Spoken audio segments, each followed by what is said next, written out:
All right, we're going to start this morning by doing a little bit of a word association.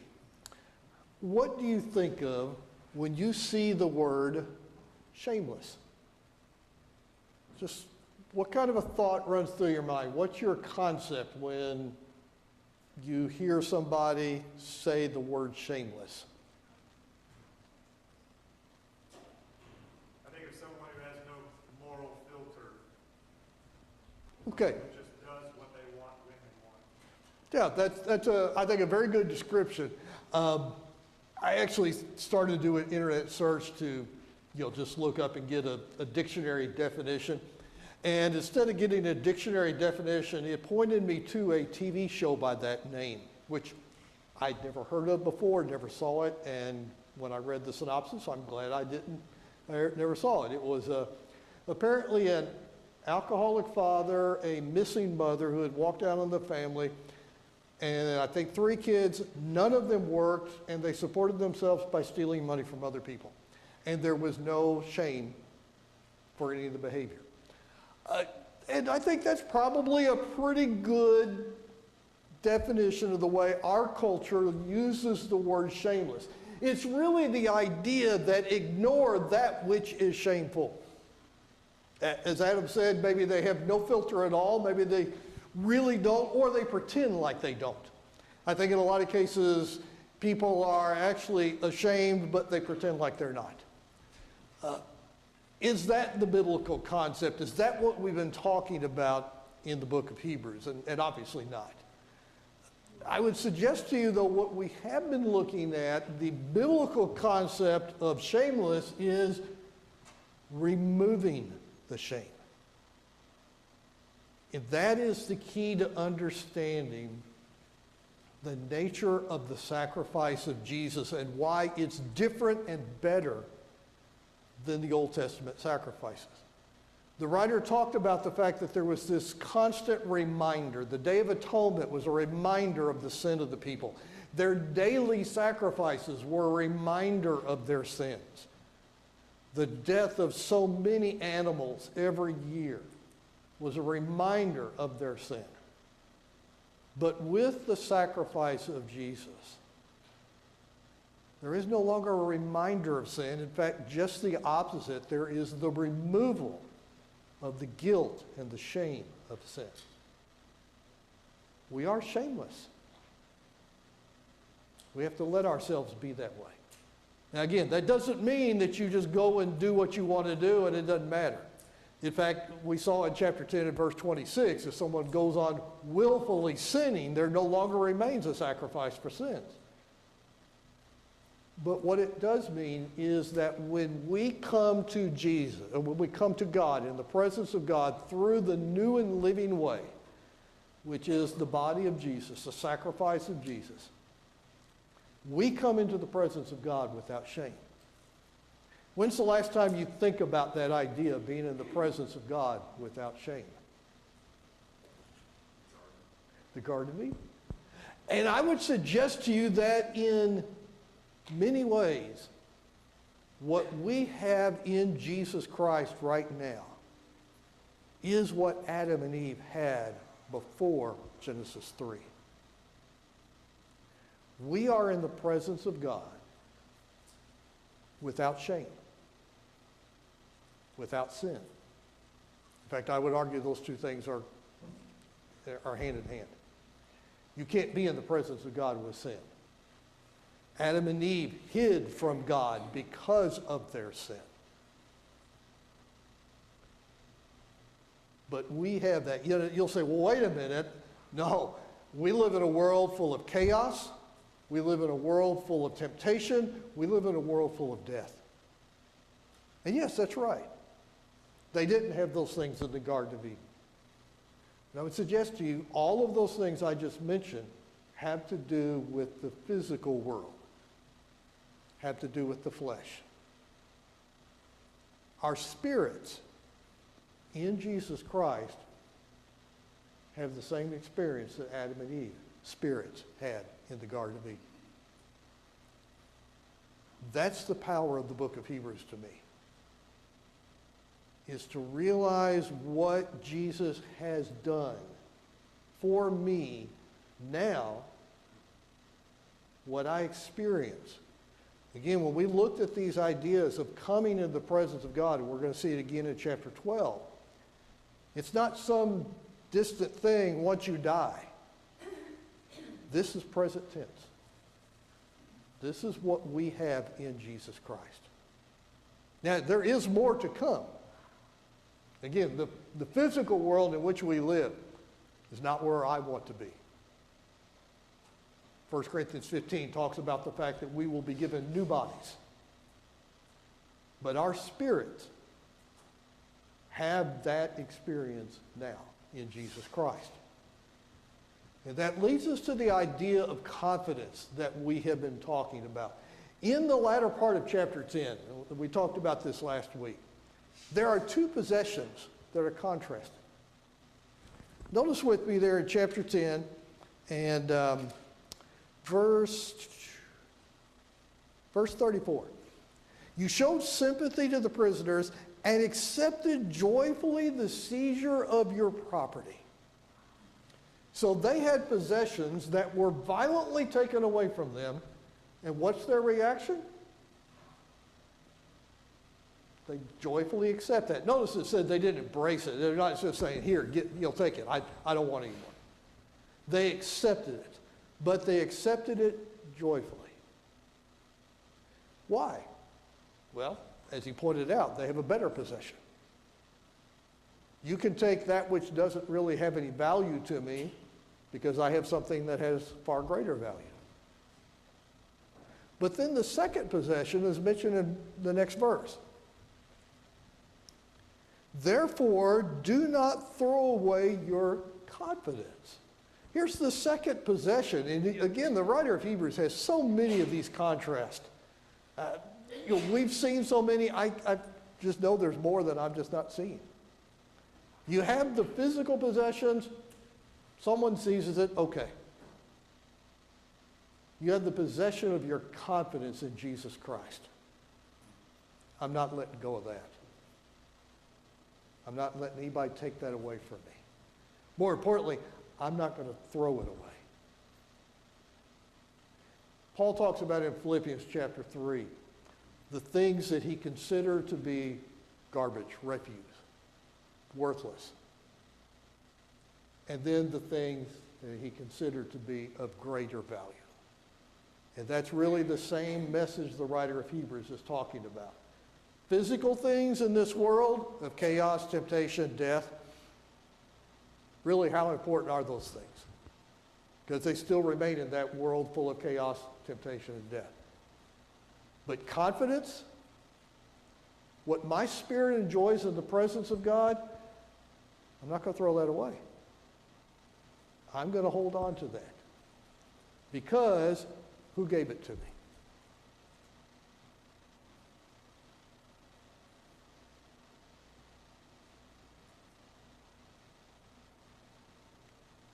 Who gave me that confidence?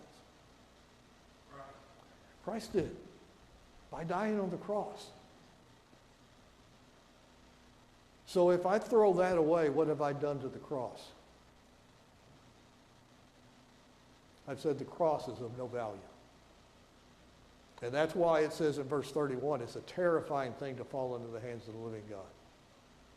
You throw away what he gave you in his Son. There's nothing left. All right, that brings us to where we are in chapter 11. Anybody have any questions or comments about this idea of this confidence? All right, last week we talked about verse 1 just as an introduction of what faith is. The key phrase, of course, in chapter 11 is by faith. It's repeated, I didn't count how many times, but it's repeated about 20 times in the chapter. And each time it introduces an Old Testament story that we're all very familiar with. We're not going to devote a lot of our time today to actually look at the stories. Like I said, we know the stories. What we want to do is understand what is the writer of Hebrews doing by reminding us of these stories and introducing each one with this phrase, by faith. The key, I think, in understanding chapter 11 is to look at the in-between statements, the framework statements, if you would. The writer, by faith, tells the story, and then will sometimes make a comment about what that story means. And I think that's really the key for us. That's what we're going to focus in on as we go through chapter 11. So it begins with this idea of what faith is. As we talked about, is this a strict literal definition of faith, an illustration of faith? I don't want to get worked up about the semantics. It shows us what faith is. And faith is the two key phrases. King James, I think, says the substance of things hoped for. New American Standard says the assurance of things hoped for. There are a number of different translations because this is a word that is somewhat difficult to translate into English. We found it back in chapter 1 talking about Jesus being the radiance of the glory of God. And to me, the word that makes the most sense to me is the idea of reality. You know, if you maybe work with someone or friends with someone who seems to live in a fantasy world, and we'll talk about the fact that, you know, they have an alternate reality. They don't see things the way most other people see. I think that's a very good description of what it is, someone who walks by faith. They have an alternate reality than the physical world around them. And I'll say right now, that's me. And I hope that's everybody else in this room. We have a reality that is not defined by what I can see and hear and taste and touch and so forth. We have a reality that is based on faith, things that we hope for. The writer in Romans chapter 5, I believe it is, says that hope, by definition, is that which we don't see, because once it is seen, it is no longer hope. So when you look at this idea of faith is the assurance, the substance, the reality of things hoped for, by definition, they're things that we can't see, but we believe to be true. And faith is that realization of that hope. It's recognizing this alternate reality. And then the second part of it is the conviction of things not seen. And I mentioned the fact that that's a legal term. Comes from the Greek judicial system. We still use it in our judicial system today. A jury, by definition, are people who are unaware of whatever the crime is that someone is charged with. They have no information, no knowledge of it at all. But evidence is presented during the trial to convince them that that which they did not see and know nothing about happened, beyond any question of doubt. And that's what our faith is. Our faith is God has presented evidence to say, first of all, I'm the creator of everything. I made everything from nothing, simply by the power of my word. Is there evidence to tell us that that's true beyond any question of doubt? If so, then you're walking by faith. That's what the writer of Hebrews is trying to get us to understand. Did Jesus, a person none of us has ever met in person, live in this world without sin, be put to death, and was resurrected the third day? Not a single one of you has ever seen that. None of us were eyewitnesses. Do you believe it? You're walking by faith. That's what faith is. The reality you hope for, the conviction of things that you have not seen. So the first framework statement is found in verse 2. The men of old were approved because of their faith. That may be the most important statement in this entire chapter. Because what the writer is telling us, all these stories that I'm about to tell you, why was Abel considered a good man? Why is Enoch such a good man in our estimation of him? There's 2 verses in the Bible that talk about it. Why is Abraham so highly regarded? Moses and all of the others that we're going to talk about, even if we just barely touch on them. Why are all these people so good? Why are they held up before us as examples? This is it. Because they were approved by God, not because of what they did, but because of what they believed. Please keep that thought in mind when you look at every one of these stories. Don't look at, let's say, Moses choosing to leave Pharaoh's palace to go live in the wilderness and say, well, I need to move out of a palace and I need to go live in the wilderness and then I'll be pleasing to God. No, look at the fact that Moses acted on his faith in God. And if you want to be pleasing to God, you are going to act upon the fact that you believe in an alternate reality and that you're convinced that God is real. David. Yeah, I agree with you entirely. This verse it's easy to slip by because there's so many great things in here. But I think all but 2 of these characters, if you will, I think all but 2 of them have all kinds of things that they did wrong. Yep. And so if it's based on them doing everything right, well, they didn't. Yep. So verse 2 tells us it's not because of they did everything right, but it's because of faith. Exactly. Yeah, great illustration. And it's the first 2 characters are the only ones that we don't have any record of their sin. And I'll be honest, for a long time in my studies, that kind of concerned me. How do I fit that in with Romans 3? Let's go ahead and talk about it. Abel and Enoch, we're going to talk about them together. We don't have any record of Abel or Enoch doing anything that was sinful in the sight of God. Does that mean they were sinless? I think Romans 3 makes it clear they're not. There's none who is righteous, no, not one. So then why did Enoch walk with God? Why was he translated or taken up? Why did he not die the normal death? It's not because of what he did. That's the point. I mentioned only 2 verses. Neither one of them actually talks about anything righteous that he did. It just says that he pleased God. Well, Hebrews tells us why he pleased God. He pleased God because he lived by his faith. Same thing with Abel. Abel chose the sacrifice that pleased God. We don't have any record in the book of Genesis that tells us where God came to Abel and Cain and gave them a command. I want you to offer a certain kind of sacrifice, and Cain just decided, I'm going to do what I want to do. And Abel said, yeah, I'll do what you want me to do, God. We don't have that record. We know Romans 10 says faith comes by hearing, and hearing by the word of God, so there must have been some instruction. But what's important is what the writer of Hebrews tells us. Abel did it by faith. That's the point.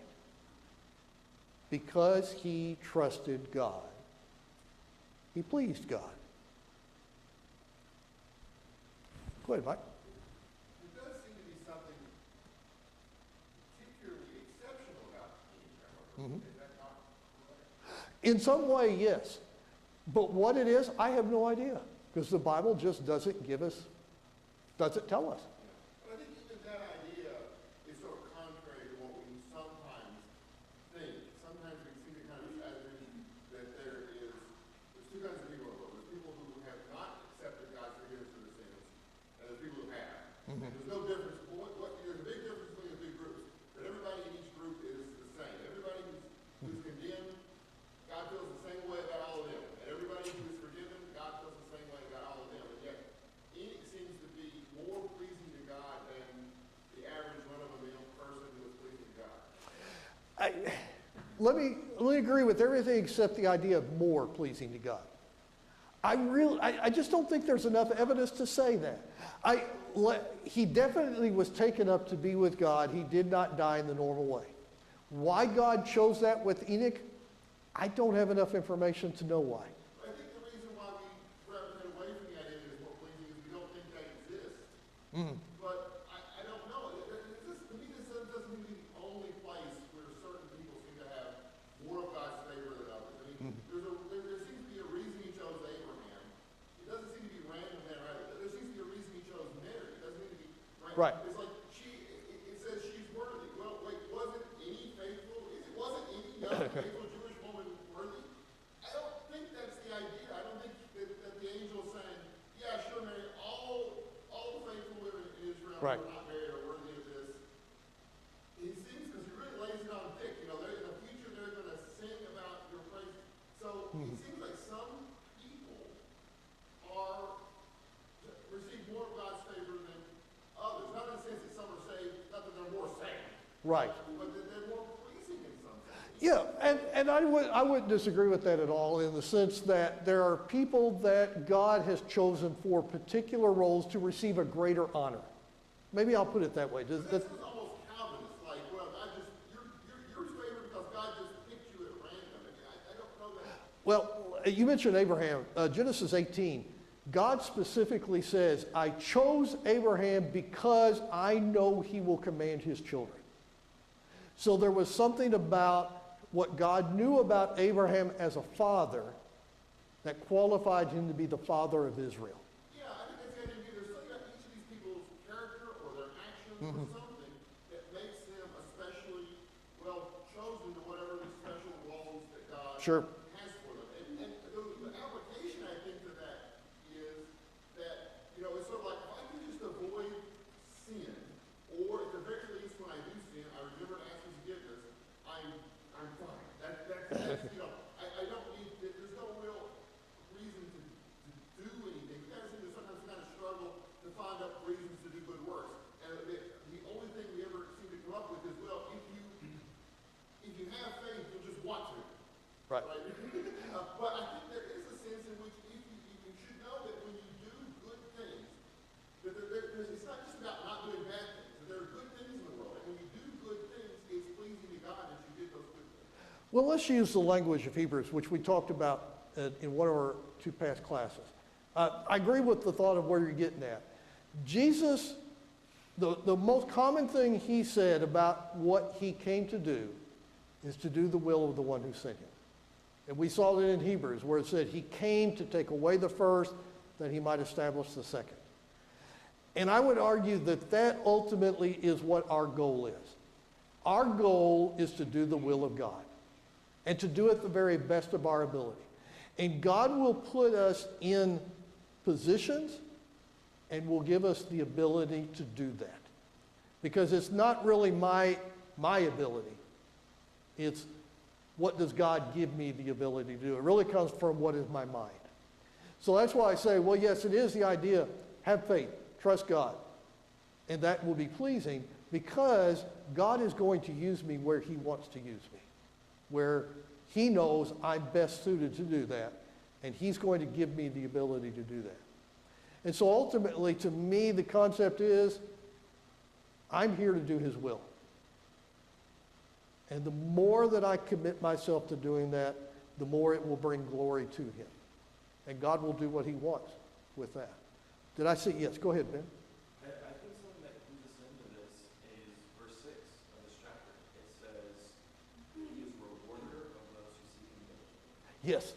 And that idea to me, so if I'm looking at all the people in this chapter, if I'm thinking about some of the things you might say about, even what David said earlier,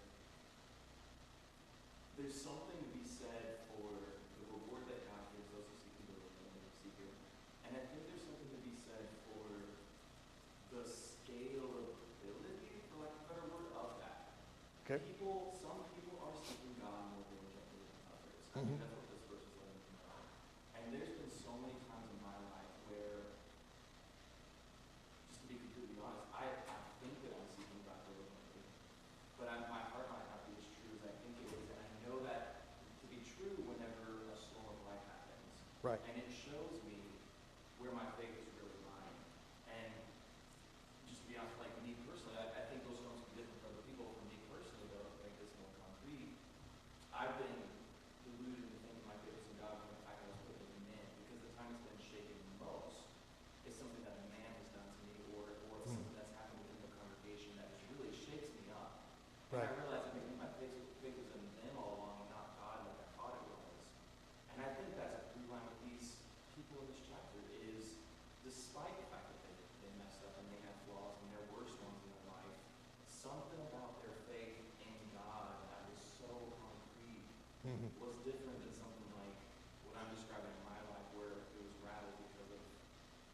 Sure. something extraneous. Yeah, really great illustration. And let's just go ahead and talk about verse 6. It's a great transition into it because it comes after the story of Enoch. By faith, Enoch was taken up to God. He did not die. And the writer transitions off of that story to start with the negative. Without faith, it's impossible to please God. So again, using the story of Enoch, the writer says, look at that and recognize he was taken up to be with God. And the lesson you learn from that is, if you don't have faith, you can't be pleasing to God. Now think about it for a moment. What about all these people who do all these good things? If they're not doing it out of faith in God, it's not pleasing to God. We've got to get out of that mindset that good things are pleasing to God, bad things are displeasing to God. Faith is pleasing to God, and lack of faith is not pleasing to God, it's displeasing to God. I'm never going to be able to do enough good things. Nobody in this world is ever going to be able to do enough good things to be pleasing to God. We've got to recognize every single one of these stories is introduced with that same statement, by faith. And the writer of Hebrews is just hitting us over the head over and over and over again. Don't think about what they did. Think about why they did it. What the motive is. I'm sorry, go ahead. It's all about the motive. Yes, exactly. It's all about the motive. I mean, you can, do it to get a better job, you can do it to get more money, or you can do it to get more prestige, or you can do it because that's what you're supposed to do because God wants you to do that. Yeah, It's all about your motive. exactly. I agree. And there are people in this world who just do good things because they're good things to do. But if they don't trust God, if that's not the reason why they're doing it for God, then they're not doing it from faith. And yes, well, you're saying that good people are not good people? I didn't say that. What I am saying is the only thing that God is looking at, the only thing God is measuring, do you trust me? Or more importantly, do you trust my son?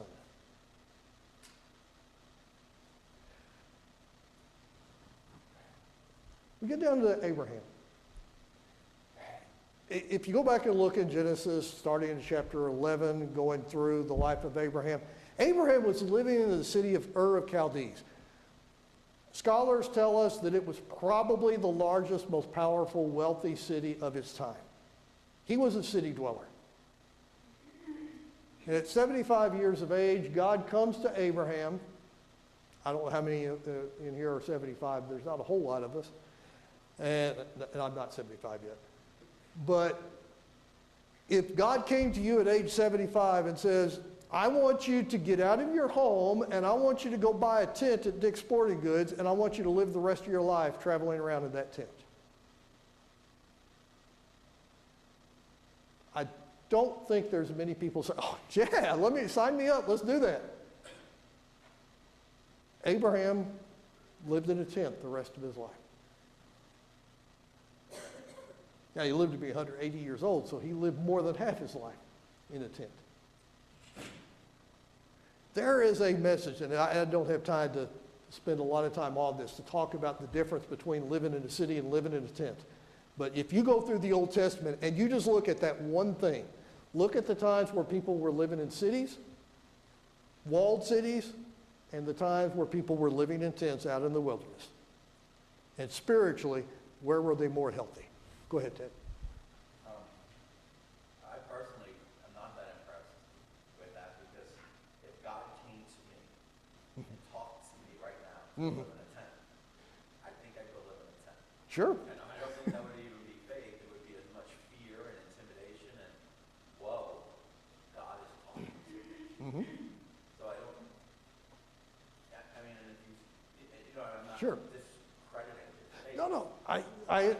I'm saying, well, if God talks to me in person, God talked to the people Sure. to do things. It wasn't like they got a feeling like we say nowadays. Mhm.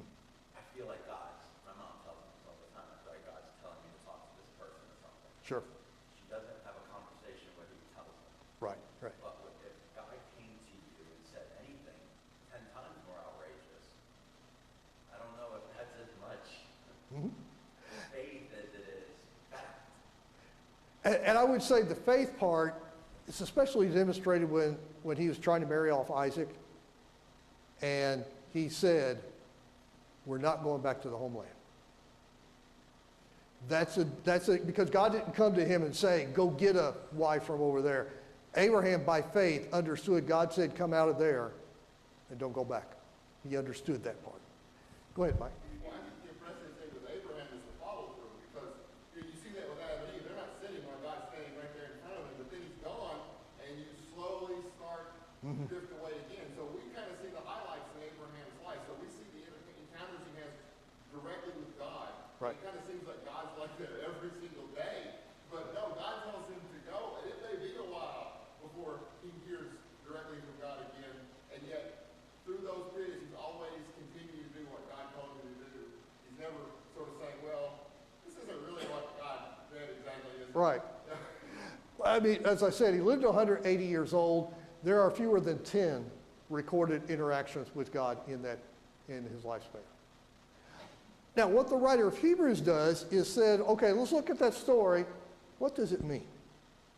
Why did Abraham and Isaac and Jacob all live in tents for all of their lives? Well, the writer of Hebrews says because they were looking for a city. Not the city of Ur. They were looking for the city that is built by God. So the reason why they were so willing to follow this instruction from God to live in a tent, go to a land I'm going to show you when you get there, is because they trusted God and they trusted that God was going to provide what they needed for them. God was going to be... Why do people live in walled cities in those days? Protection, stability, security. God was their protection, their stability, their security. That's the city with foundations. We got a song in our song book about that. That's what they were looking for. They were looking for a city built by God. And then we get to verse 13. And this is the part where you go, well, wait a minute. Why are we holding these people up? Because verse 13 tells us all of these died in faith without receiving the promises. So Abel died at the hands of his brother. He offered a pleasing sacrifice. It killed him. Is that the example you want me to follow? Enoch didn't die at all. But notice it says, died without receiving the promises. Abraham did not see the great nation that God promised he would make from him. Abraham did not receive the land that God promised him. It's very famous. The only land that Abraham ever owned was the cave that he bought to bury his wife.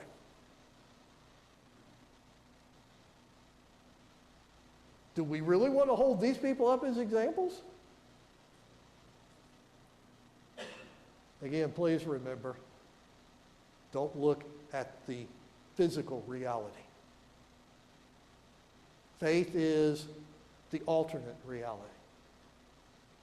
Faith is the assurance, the reality of things you hope for.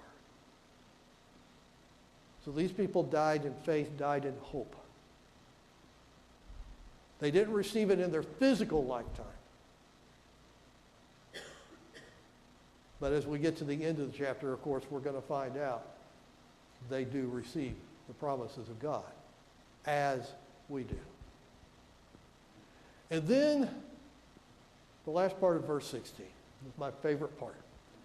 Remember that word association I asked you to start with? The word shameless? What's the biblical concept that the writer of Hebrews wants us to understand for each one of us?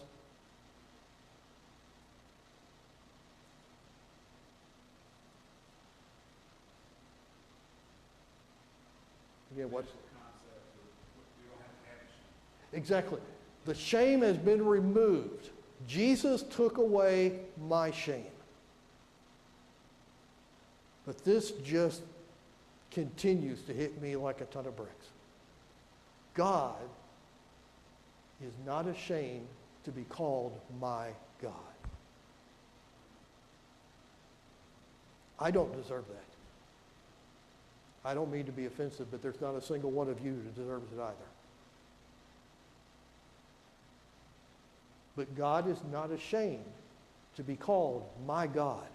When you look at the behavior of the nations in the Old Testament time or the nations today, and you look at their gods, whether they be named idols that they make, or whether their gods be materialism or communism or whatever particular thing that that culture values more than anything else,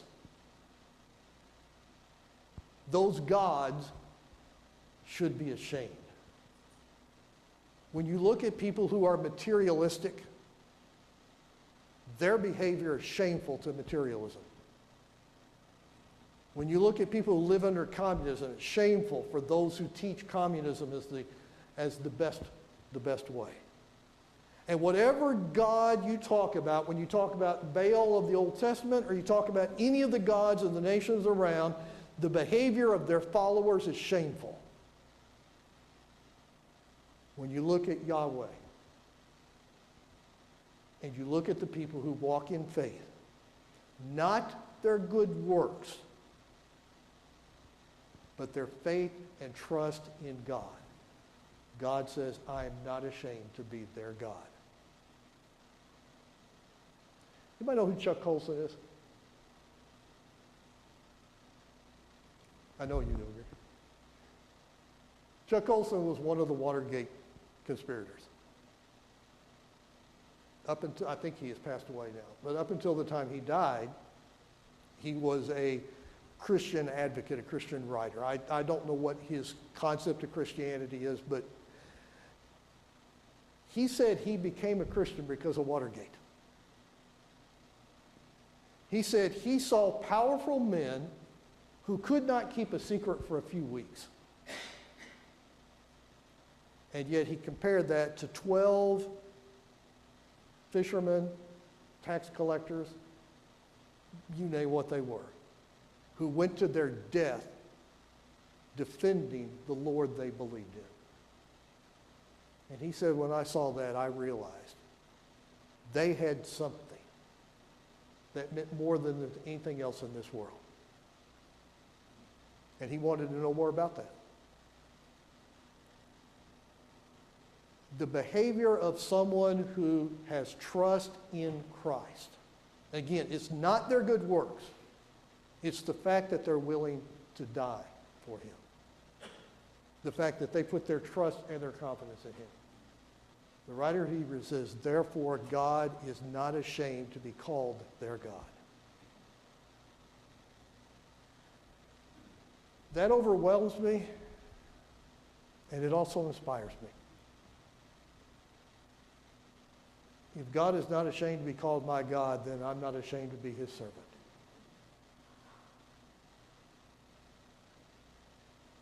Anybody with thoughts or comments down through verse 16?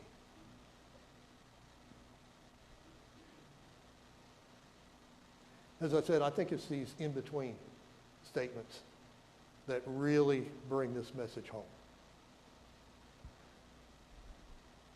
Verse 19, the story of Abraham being instructed by God to offer his son Isaac. And I'm a father, I have a son. I only have one son. And Ted talked about if God came to me and talked to me, if he came to me and talked to me and told me to offer my son, that would be a very hard day. It's a hard day I don't know that I could survive. Abraham did what God told him to do. God stopped him, but Abraham had no idea. And in fact, the writer of Hebrews said, Abraham received his son back from the dead. Now, Isaac didn't actually die. But he died in the mind of Abraham. When Abraham raised that knife to slit his throat, to sacrifice him, he was as good as dead. And then God stopped him. And you talk about a time for rejoicing. Abraham was an old man by this point, about 115 years old or so. If he was physically capable of jumping, I'm certain he was doing it. Because he got his son back from the dead. Is there a message in that? The writer of Hebrews says it's a type. What's it a type of?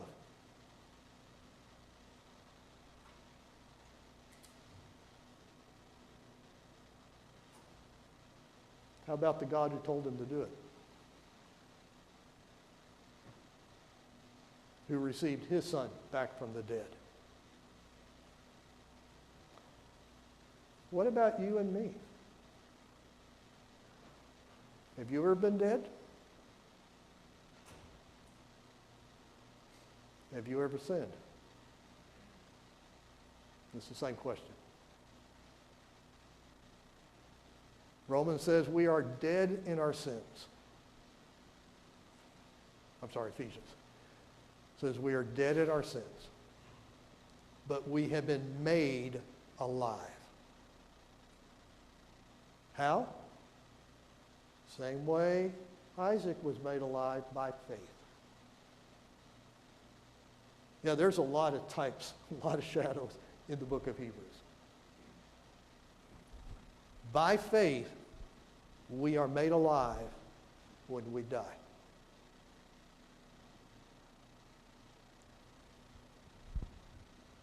All right, let's look at one more, and then we'll have to stop. I talked about Moses. Moses is mentioned beginning in verse 23. By faith, Moses, when he was born, being about, 3 months old, it's actually the faith of his parents. And it depends on whether you're looking to it in the Hebrew. One says his mother, one says his parents. I'm not going to get into an argument about which one it is. The fact is, his parents, by faith, saved him. Brought him back from the dead.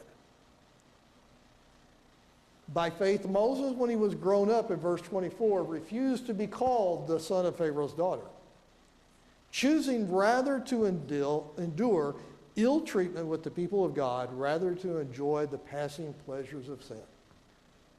And yes, we sometimes look at that and say, aha, see, he chose not to sin, he chose to do that which is right.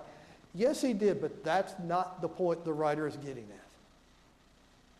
The writer is talking about the choice of who he wanted to associate with, not whether he's going to sin or not sin.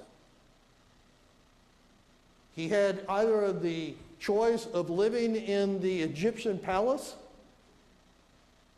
or he had the choice of living with the slaves. And he made the choice to live with the slaves.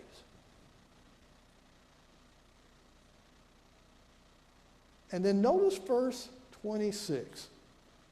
Considering the reproach of Christ. Considering the reproach of the Anointed One. Dan just talked about this last Wednesday night. What is the Anointed One? Who was anointed in the Old Testament? The king. Yeah. In fact, King Saul and King David. The one that God chose to be the leader of the people. The high priest was also anointed. So it was one who was chosen to be God's leader. And Moses chose to be with God's leader. Now, Jesus the Messiah, what did Moses know about him? Almost nothing. All he knew was the prophecies that God had given to the fathers before.